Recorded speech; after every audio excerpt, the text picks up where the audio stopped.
Target locked.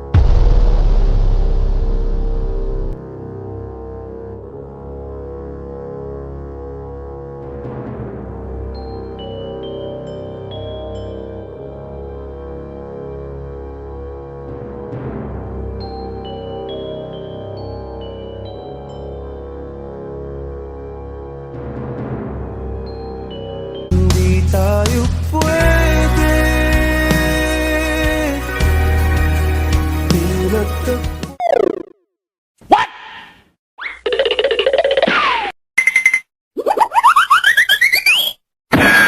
Welcome back sa panibagong episode ng Serbisyong Bagyo, ang Iwas Mandurukot ngayong Panagbenga 2024. At kung excited ka na para sa Panagbenga, excited na rin ang mga kawatan upang makapandukot sa mga walang kamalay-malay na manunood.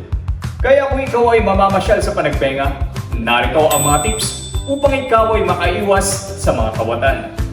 Ugaling ilagay sa iyong harapan ang iyong bitbit na bag o ilagay sa harapang bulsa ng iyong lower garments, ang iyong wallet at ang iyong cellphone. Kung maaari, iwasan ang pagsusuot ng mamahaling kagamitan upang hindi ito makapang-akit sa mga mandurukot. Ugaling magdala ng sapat na pera para sa mga kailangan mong bilhin, para makatipid na rin. At panghuli, tumawag ng atensyon ng ibang tao o ng mga otoridad kapag ikaw ay may napansin na kahina-hinalang tao na sumusunod sa iyo.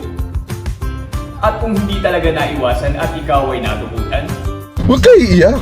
pumunta ka agad sa pinakamalapit na police station upang maibigay ang kinakailangan ng tulong o assistance. Narito ang mga police hotline kung kayo ay nangangailangan ng tulong sa anumang sitwasyon. Para sa iwas mandurukot sa pagdiriwang ng Panagbenga 2024, sundin ang mga tips na aming nabanggit. Kung sa tingin niyo po ay kapaki-pakinabang ang video na ito, mag-like, mag-share at mag-comment lamang po. Kami po ulit ang Baguio City Police Office para sa Serbisyong Bagyo. Hanggang sa muli, paalam!